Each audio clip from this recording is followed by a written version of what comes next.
obandesu. She was entirely alone in the outdoor onsen until she wasn't. Someone on the far side of the pool, sitting very still, not speaking. She could not see them clearly through the steam. She decided to leave. The path back to the inn was no longer where it had been, and the figure was closer than when she had last looked, and the water that had been perfect was now very cold. Don't visit any outdoor onsen alone after dark tonight. It is time for chapter 155. Outdoor onsen at night have a particular quality that indoor baths cannot replicate: the open sky above, the steam rising into cold air, the particular silence of a natural setting after dark, insects, wind, the sound of water moving, and the particular vulnerability of being entirely unclothed in an outdoor space after dark that most people do not think about until they are already in the water, at which point the darkness beyond the edge of the pool takes on a different quality, not threatening, simply present. The space beyond the lantern light that you cannot see into clearly, that could contain anything. That usually contains nothing, usually. A woman was staying alone at a small traditional inn in a mountain area.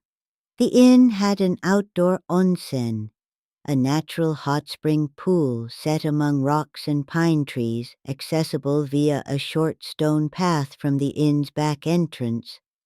The inn's other guests used it during the earlier hours of the evening. She had arrived late and missed those hours.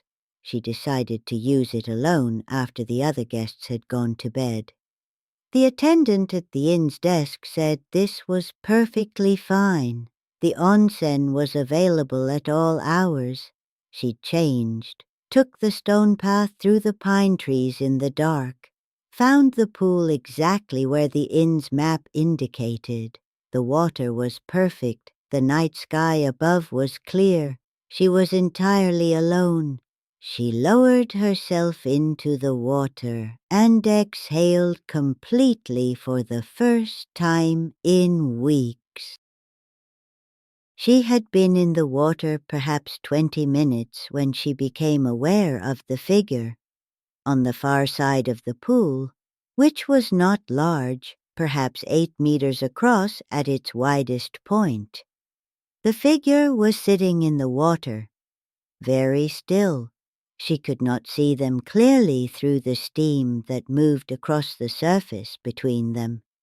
She assumed she had simply not noticed another guest arriving. She had been looking at the sky, not at the pool. She said something in the way of greeting.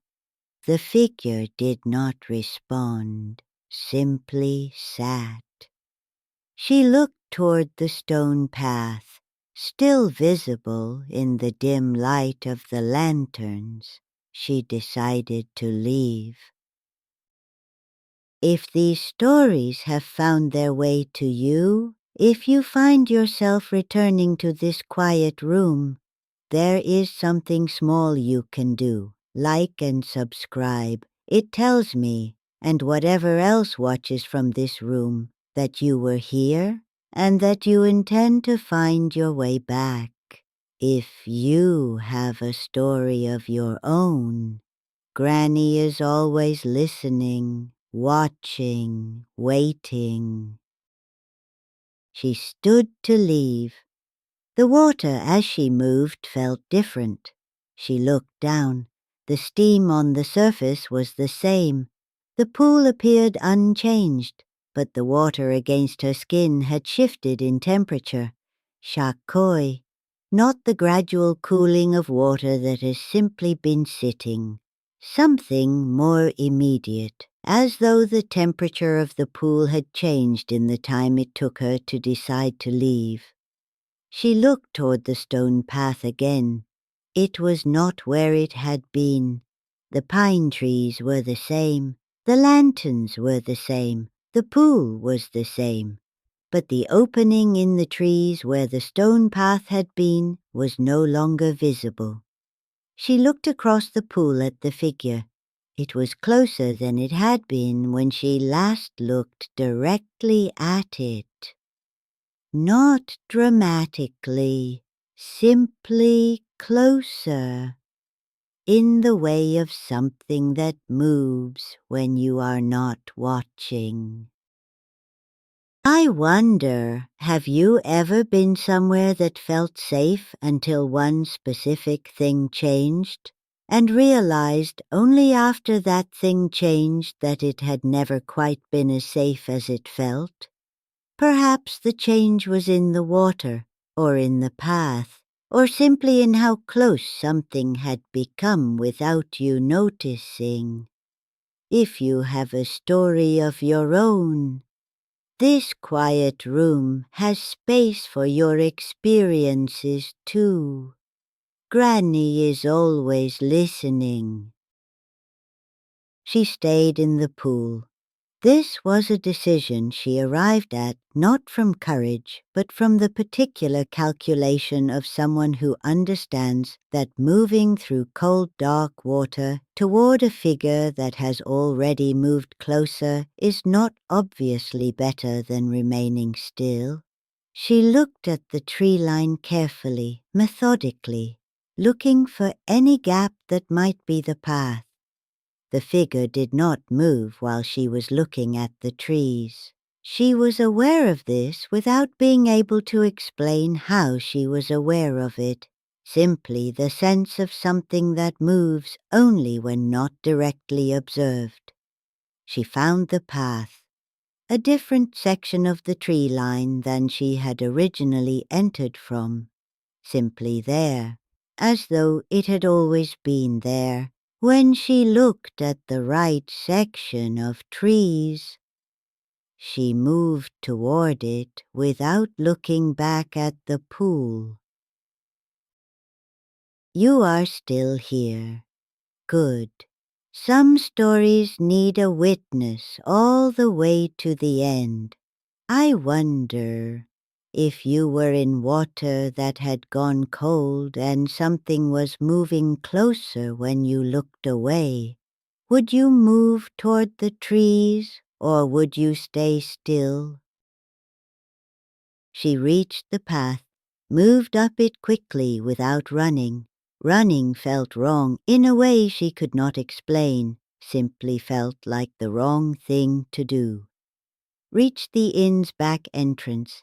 The attendant was still at the desk. Looked up when she entered, asked if the onsen had been enjoyable. She said it had been cold. The attendant nodded with the expression of someone receiving information that is not entirely surprising.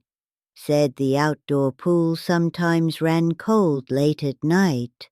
Said she hoped the other guest had not disturbed her. She said, "What other guest?"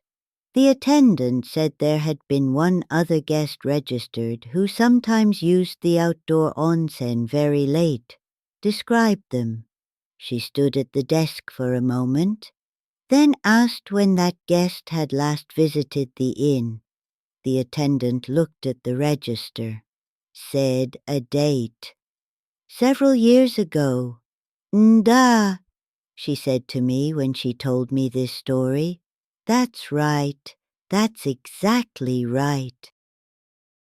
I think about outdoor onsen at night, about the particular vulnerability and the particular peace of them, the open sky, the steam, the silence, and about the thing this woman understood, standing at the inn's front desk, still cold from water that should not have been cold, that the peace of a natural space after dark is real but not unconditional. That the darkness beyond the lantern light contains what it contains regardless of whether we have thought about it. and that occasionally what the darkness contains has been coming to this particular pool for longer than the current guests have been staying at the inn, simply using the water, as it always has, on the nights when the onsen runs cold, and the path moves, and something comes closer when you look away. Another whispered story from Japan, shared quietly here beside the kotatsu. If you are staying at a traditional inn with an outdoor onsen, use it during the hours when the other guests use it. Not alone after everyone has gone to bed. Not under a clear night sky with the steam rising and the pine trees all around, and the particular silence of a mountain night that feels like peace but is simply silence. Because the pool runs cold sometimes after a certain hour, and the path moves, and the figure on the far side of the pool, the one you assumed was another late guest, has been using this onsen for considerably longer than you have been staying at the inn, and is closer when you look back than when you looked away, and does not respond to greetings, and moves only when not directly observed. Leave the pool before the water changes temperature, because once it changes, you are already in a conversation you did not mean to start, with something that has all the time it needs to finish it.